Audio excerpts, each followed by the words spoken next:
ओम शांति। कैसे हो आप सभी? उम्मीद करती हूँ परमात्मा के आशीर्वाद से आप सभी बहुत अच्छे होंगे। क्या आपके साथ भी ऐसा होता है कि आप बड़ी मेहनत से खाना बनाते हो और घर के सदस्य उसमें कोई ना कोई कमी निकालते हैं और उनकी कमियां सुनकर आप दुखी हो जाते हो? जी, ऐसा ही कुछ मेरी साथी शिक्षिका के साथ भी होता था। वो बड़े चाव से खाना बनाती, मगर हमेशा ही उनके खाने में कोई ना कोई कमी निकाली जाती। जैसे कभी नमक कम है, कभी मिर्ची ज़्यादा है, तो मैडम ये सुन कर दुखी हो जाती। दोपहर को लंच टाइम में हम दोनों ही साथ बैठकर खाना खाती। मैं बिना प्याज लहसुन का खाना बनाती, इसलिए जो भी सब्ज़ी मैं टिफ़िन में ले जाती उसमें से थोड़ी सी सब्ज़ी मैडम को टेस्ट करने के लिए देती। मैंने हमेशा ही देखा कि उन्होंने मेरी सब्ज़ी को उनका पूरा टिफ़िन ख़त्म होने के बाद सबसे लास्ट में खाया।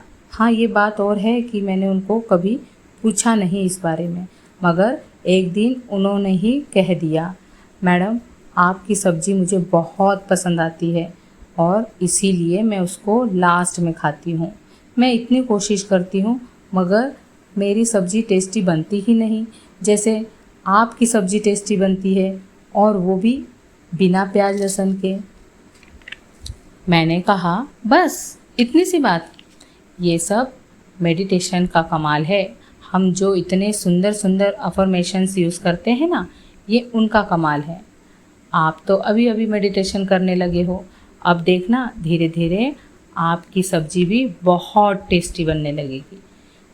जब भी आप खाना बनाओ तो नमक मिर्ची मसालों के साथ उसमें ये अफर्मेशंस भी डालो, जैसे मैं एक महान आत्मा हूँ, परम पवित्र आत्मा हूँ, मैं हमेशा खुश रहती हूँ, हर परिस्थिति में शांत रहती हूँ, मेरा शरीर निर्मल निरोगी कंचन काया है, परमपिता परमात्मा हमेशा मेरे साथ है, मेरे सभी रिश्तों से मधुर संबंध है, मेरा घर स्वर्ग है।